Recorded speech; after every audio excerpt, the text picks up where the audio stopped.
하나님 감사합니다. 2024년 얼마 남지 않았습니다. 아버지께서 한 해 동안도 주의 은혜로 십자가 은혜로 부활의 은혜로 우리를 지켜주시고 오늘날까지 인도해 주심을 감사를 드립니다. 주께서 오늘날까지 인도하셨으니 세상 끝날까지 우리와 함께 하시고 주의 약속 믿으며 하나님 아버지 그 은혜를 믿으며 더욱 온전해지는 이 시간 될 수 있도록 아버지여 도와주시옵소서. 감사드리며 살아계신 예수 그리스도의 이름으로 기도합니다. 아멘. 오늘 하나님의 말씀, 요한복음의 말씀도 이제 마무리되어 가고 있습니다. 오늘 20장 말씀에서는 예수님께서 살아나십니다. 예수님께서 부활하셔서 이제 그 이후의 광경이 펼쳐지고 있습니다. 오늘 1절의 말씀을 보면 안식 후 첫날 일찍이 아직 어두울 때에 막달라 마리아가 무덤에 와서 돌이 무덤에서 옮겨진 것을 봤다. 이렇게 이야기하고 있습니다. 안식 후 첫날이라는 것은 곧 오늘과 같은 주일을 이야기하고 있습니다. 일찍이라는 것은 그리고 이제 어둠, 일찍이 아직 어두울 때에 이 어둠을 나타내죠. 그래서 이 어둠이 아직 존재하지만 희미해지고 있을 때에 막달라 마리아가 예수님의 무덤에 이제 도착하게 된다라는 것입니다. 그래서 이제 어두움이 거치고 빛으로 이 세상이 덮여질 것을 우리가 예상할 수 있다라는 것이죠. 그래서 오랫동안 이 어둠이라는 것이 죄라는 도구를 통하여서 인간을 지배하였고 이 사단의 세력이 어둠을 통해서 이 세상을 지배하는 것 같았지만 이제는 예수 그리스도가 빛으로 오셔서 그 빛으로 이제 어둠을 몰아내시고 이 세상의 빛의 자녀들로 이 세상 사람들을 거듭나게 하기 위하여서 예수 그리스도께서 살아나심으로 빛이 이 세상에 다시 그 빛의 역할을 하게 된 것입니다. 이 막달라 마리아가 무덤에 와서 돌이 무덤에서 옮겨진 것을 보았다. 이렇게 이야기하고 있습니다.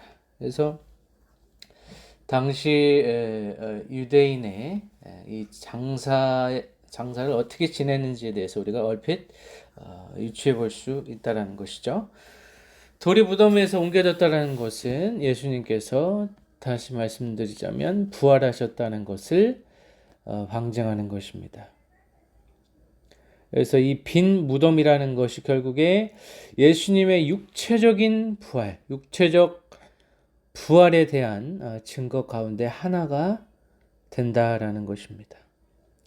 2절 말씀 보면 시몬 베드로와 예수께서 사랑하시던 그 다른 제자에게 달려가서 말하되 사람들이 주님을 무덤에서 가져다가 어디 두었는지 우리가 알지 못하겠다라고 했습니다. 시몬 베드로와 또 이 요한복음의 저자 요한이라고 추정되는 그 제자가 달려가서 말했다라고 했습니다. 이들이 이제 예수님이 죽음으로 인하여서 그들의 인생이 모두 다 끝나는 것 같고 예수님은 다시 자신이 이제 살아나시겠다, 부활하시겠다 말씀하셨지만 당시 제자들의 이 영적인 수준에 있어서는 전혀 이것을 받아들일 수 없었습니다. 그래서 예수님께서 자신이 죽으시고 부활하신다라는 그 사실에 대해서 그 진리에 대해서 계속해서 말씀하셨지만 성경에는 몇 번 나오지 않지만 예수님께서는 제자들에게는 많은 경우에 여러 번 이러한 말씀을 해주셨을 것입니다. 하지만 제자들은 아직 영적으로 어두운 상태에 있었기 때문에 그들은 예수님의 말씀을 전적으로 다 이해하지 못했습니다. 그래서 지금 이 상황이 예수님의 말씀을 떠올린다면 쉽게 이해할 수 있고 판단할 수 있지만 이들은 아직도 이성적인 판단으로 혹시나 예수님의 적대적인 세력에 의하여서 예수님이 도굴 당한 것은 아닌가, 이 시체가 어디로 옮겨진 것은 아닌가라고 하면서 당황한 모습이 역력한 것을 우리가 볼 수가 있습니다. 3절의 말씀 보면 또 베드로와 그 다른 제자가 나가서 무덤으로 갔다라고 했습니다. 그래서 이러한 여기 오늘 20장에 기술된 사람들이 모두 예수님의 부활의 증인이 되는 사람들이라고 볼 수가 있다라는 것이죠. 베드로와 그 다른 제자가 나가서 무덤으로 가고, 또 4절에 보니까 둘이 같이 다름질 하더니 그 다른 제자가 베드로보다 더 빨리 달려와서 먼저 무덤에 이르렀다. 제자들이 지금 굉장히 당황스럽고 조급한 마음임을 알 수가 있다라는 것이에요. 그래서 베드로와 사랑하시는 그 제자가 무덤으로 달려가고, 또 다른 제자가 급하게 지금 예수님의 무덤으로 달려가는 모습을 우리가 볼 수가 있습니다. 그래서 이 빈 무덤을 직접 보고 그것이 추후에 어떤 의미를 가지는지, 예수님의 부활의 증인이 되는 사람들이 지금 속속히 늘어나고 있다는 것입니다. 점점 늘어나고 있다는 것이죠. 5절 말씀 보면 구부려 세마포 놓인 것을 보았으나 들어가지는 아니하였더니, 이 무덤이 낮은 곳에 위치해 있었기 때문에 이제 무덤에 도착했지만 재빨리 들어가지는 않았다라고 볼 수가 있습니다. 그래서 고대의 무덤이 입구가 낮고 또 중앙에 직사각형의 구덩이로 내려가는 또 계단이 있었고, 또 구덩이 주위에 바위를 잘라내고 만든 선반이 있었다고 합니다. 그래서 당연히 몸을 구부려서 그 안에 세마포와 또 다른 것들을 볼 수밖에 없었다라는 것입니다. 베드로 역시 6절에 보면 시몬 베드로는 따라와서 무덤에 들어가 보니 세마포가 놓여 있었다. 그래서 동일한 예수님의 부활의 증인들이 지금 생성되고 있다는 것이죠. 또 7절 보면 또 머리를 쌌던 수건은 세마포와 함께 놓이지 않고 딴 곳에 쌌던 대로 놓여 있었다라고 기록되어 있습니다. 여기서 이제 세마포와 첫 번째 품목, 이 세마포라는 것은 유대 관습에 걸맞게 시체가 이제 머리부터 발끝까지 수의로 단단히 감싸져 있었을 것입니다. 거기에는 시체가 입을 다물 수 있도록 머리와 얼굴을 단단히 감싸는 것이 이제 포함되었다고 볼 수가 있습니다. 이것이 바로 세마포의 역할이었고, 또 두 번째 품목은 수건이죠. 이 수건은 손수건이나 땀을 닦는 천이라고 볼 수 있는데, 수건은 대개 입을 다물고 있게 하기 위해서 시체의 머리 부분에 둘러져서 묶여 있다고 우리가 생각하면 되시겠습니다. 그래서 보통 세마포 바깥쪽에 수건을 둘렀기 때문에 수건은 세마포와 분리되어 있었다라는 것입니다. 그래서 예수님께서 부활하셨음을 우리가 이 수건과 세마포라는 용어를 통하여서, 이 품목을 통하여서 우리가 알 수 있었다라는 것입니다. 만약에 도굴했다면, 도굴당하거나 누군가가 옮겨놓았다면 이렇게 정갈하게 쌌던 대로 놓여 있지 않았을 것입니다. 그래서 예수님께서 육체적으로 부활하셔서 또 정돈하시고 무덤 문을 여시고 이제 나간 것을 우리가 알 수 있다라는 것이죠. 8절 말씀 보면 그때서야 무덤에 먼저 갔던 그 다른 제자도 들어가 보고 믿었다라고 했습니다. 또 다른 제자가 예수님의 부활의 증인이 되었다라는 것입니다. 그래서 여기에서 염두에 두는 믿음의 대상이 부활, 또 예수 그리스도의 부활이라고 볼 수가 있습니다. 하지만 그들이 믿음의 대상을 온전히 파악하지는 못했다. 이렇게 아직까지는 우리가 해석할 수가 있다라는 것이죠.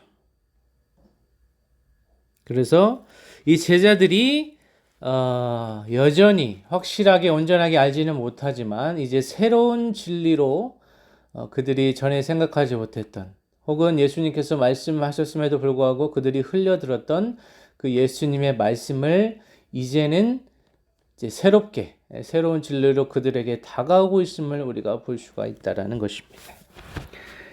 9절 말씀 보면 그들은 성경에 그가 죽은 자 가운데서 살아나야 하리라 하신 말씀을 아직 알지 못하더라. 이 말씀을 통해서도 우리가 알 수 있다라는 것입니다. 그래서 이 요한복음을 기술한 저자에 의해서 이 해설자의 해설을 통해서 그때그때 우리가 필요한 통찰을 얻을 수가 있다라는 것입니다. 그래서 해설자는 사랑하시는 제자와 또 베드로가 믿은 대상의 본질을 설명하고 있습니다. 예수 그리스도가 어떠한 분이심을 나타내고 있다는 것이죠. 그래서 예수님은 우리가 전에도 살펴보았듯이 요한복음 14장 18절에서 20절 말씀 한번 같이 다시 한번 보도록 하겠습니다. 요한복음 14장 18절에서 20절 말씀 보면 내가 너희를 고와 같이 오래 두지 아니하고 너희에게로 오리라. 조금 있으면 세상은 다시 나를 보지 못할 것이로되 너희는 나를 보리니 이는 내가 살아있고 너희도 살아있겠습니다. 그날에는 내가 아버지 안에 너희가 내 안에 내가 너희 안에 있는 것을 너희가 알리라 라고 말하고 있습니다. 그래서 예수님께서 말한 그날이 이제 그때가 되어서 이제 그 제자들의 눈앞에 펼쳐지게 된다라는 것이죠. 아직 제자들은 완전한 이해와 믿음을 가지고 있지는 못했지만 이제 그 믿음의 단계, 그 이해의 단계, 그 더욱더 그들이 거듭나기 위한 그 단계로 또 성령의 역사의 그 현장의 단계로 그 진입로에 있다라는 것입니다. 그래서 마지막 구절 보면 이에 두 제자가 자기 집으로 돌아갔다라는 말씀으로 오늘의 말씀이 맞춰지고 있는데 오늘 말씀을 통해서 우리가 알 수 있다라는 것은 알 수 있는 것은 오늘 말씀을 통하여서 예수님께서 죽은 자 가운데서 살아나셨다는 것이 입증되었고 또 예수님의 부활이 곧 모든 만물의 회복의 시작임을 우리가 다시 한번 생각해 볼 필요가 있다라는 것입니다. 예수님께서 예언하신 것처럼 그 예언이 오늘 이 본문에서 성취되었고 예수님은 제3일의 성전을 그분 자신을 말하죠. 그분 자신이 다시 일으키셔서 다시 세워질 것임을 예언하셨고 그것을 오늘 이루셨습니다. 오늘의 본문의 말씀은 예수님이 십자가 처형을 당하신 지 사흘째 되는 날에 시작됩니다. 그리고 그것은 독자들에게 그리고 오늘 이 시대를 살아가는 크리스천들에게 예수님께서 부활하셨다는 사실과 그 부활의 실상을 알리는 역할을 하는 본문이라고 볼 수가 있습니다. 오늘 본문은 무덤이 비어있다는 사실을 길게 서술하고 있습니다. 이 증언이 아주 중요하기 때문이죠. 그래서 예수께서 죽은 자 가운데서 살아나셨고 또 그 이후의 행적을 우리가 살펴보게 될 텐데 이 텅 빈 이 무덤을 상세히 묘사하는 것은 예수님의 부활의 증거가 된다라는 것입니다. 그래서 이 본문이 전하는 메시지는 아주 분명합니다. 예수 그리스도가 살아나셨다라는 것입니다. 이 예수 그리스도가 살아나셨다라는 것은 예수님께서 십자가에 못 박혀 죽으심으로 우리의 모든 죄의 짐을 무너뜨리시고 우리를 완전한 자유와 그 진리와 해방의 길로 우리를 이끌어 주셨다는 것입니다. 그래서 그 어떤 것도 다시는 우리를 정죄할 수 없고 예수님께서 그 모든 죄의 문제를 해결해 주셨기 때문에 우리가 그 자유함으로 살아갈 수 있다는 사실을 오늘 본문을 통해서 확증시켜 주신다는 것입니다. 예수님께서 이 땅에 오셔서 그 예수님의 사역이 완수되고 성취되었다는 선언을 하고 계신 것입니다. 만물이 이제 회복하는 그 단계에 이르렀다라는 것입니다.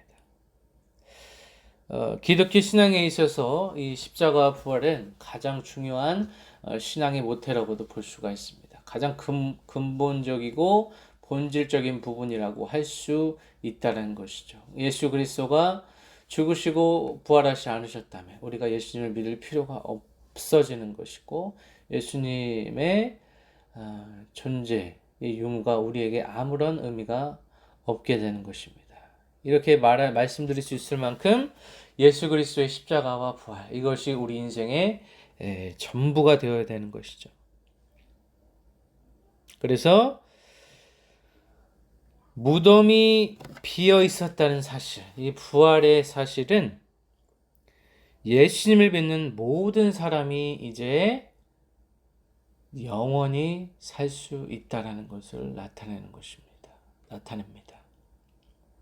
우리가 이 땅에서는 이제 육체의 죽음은 있을지 몰라도 이제는 예수 그리스도께서 육체의 부활 또 영원히 사신 그 예수 그리스도를 따라서 우리도 영원히 살 수 있다라는 이것이 바로 그리스도인들의 가장 근본적인 믿음이 되어야 될 줄로 믿습니다.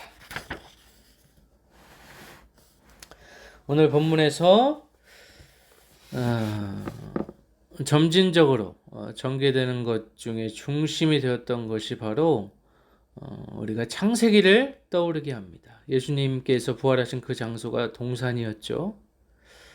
둘째 아담으로 오신 또 일곱 번째 표적이라고 할 수 있는 이 부활의 표적으로 인하여서 우리는 창세기를 생각하게 됩니다.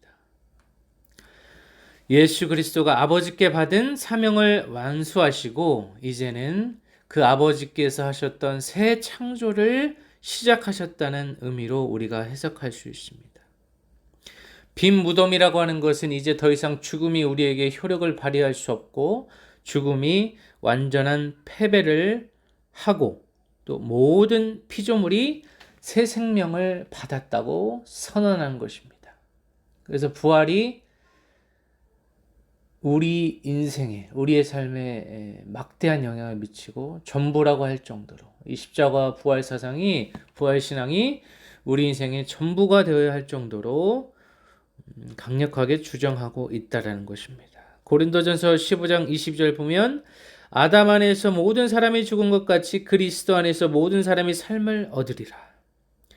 첫 번째 아담은 실패했지만 두 번째 아담이라고 할 수 있는 이 예수 그리스도께서 죽으심으로 또 죽으심에서 그치지 아니하고 부활하심으로 우리에게 모든 사람에게 모든 자들에게 새 생명을 이제 허락하여 주신다라는 것입니다.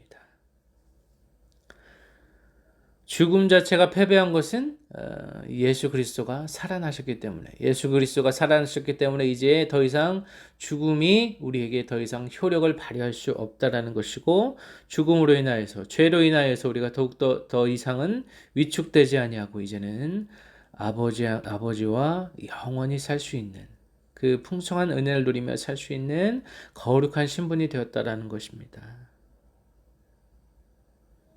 아버지께서 살아나심으로 우리의 모든 허물을 제거하여 주시고 이제는 더 이상 사단의 지배 아래서 살아가지 않고 우리는 이제 그분께서 주시는 영원한 생명으로 살아갈 수 있다는 것입니다. 예수님의 부활을 목격한 수많은 증인들이 있고 그 증인들의 제자들, 또 제자의 제자들이 오늘날 우리 한국교회를 형성하고 또 세계 기독교가 이렇게 아직까지 그 기업을 이어가고 있습니다. 우리 진유 공동체도 마찬가지로 예수님께서 죽으시고 부활하셨다는 이 진리 앞에 더욱더 겸허히 자신의 삶을 교만하게 살지 아니하고 오히려 그 십자가 은혜에 감복하면서 통해 자복하면서 날마다 회개하는 인생, 십자가와 부활 신앙으로, 십자가 신앙, 부활 신앙으로 우리가 이제는 다시 한번 날마다 거듭나면서 아버지의 뜻 안에서 살아가시기를 바랍니다. 기도하겠습니다. 아버지, 오늘도 부족한 종의 말씀을 전했습니다. 이 땅에 살아가면서 가장 중요한 것이 무엇입니까? 우리 삶의 가장 우선순위 되어야 될 것 바로 예수 그리스도입니다. 아버지, 성탄절이 다가오고 있습니다. 예수 그리스도가 이 땅에 오셔서 죽으시고 부활하시고 승천하셔서 우리에게 영원한 영생을 허락하여 주시고 또 성령을 허락하여 주셔서 성령 하나님 이 땅을 살아갈 때에 우리에게 하늘의 은혜를 무한하게 내려 주실 줄 믿습니다. 아버지, 역사하여 주시옵소서. 성령께서 이 시간도 우리 모든 믿는 자들에게, 그 믿는 자 한 사람 한 사람에게 임하셔서 아버지의 부활의 은혜 누리며 살아갈 수 있도록 도와주시고, 예수님을 이 땅에 보내주신 하나님의 그 섭리와 은혜를 기억하며 감사하며 날마다 그 말씀대로 그 뜻대로 살아가기 위해서 몸부림치면서 죄와 피 흘리기까지 싸우면서 살아갈 수 있도록 아버지여, 우리가 더욱더 깨어있게 하시고 영적인 눈을 열어주시고, 아버지 하나님 주님의 시선으로 바라보셨을 때 우리가 하나님의 거룩한 자녀로 또 명예로운 자녀로 이 땅을 살아갈 수 있도록 아버지 믿음으로 당당하며 영생으로 행복한 인생 살아갈 수 있도록 도와주시옵소서. 감사드리며 살아계신 예수 그리스도의 이름으로 기도합니다. 아멘.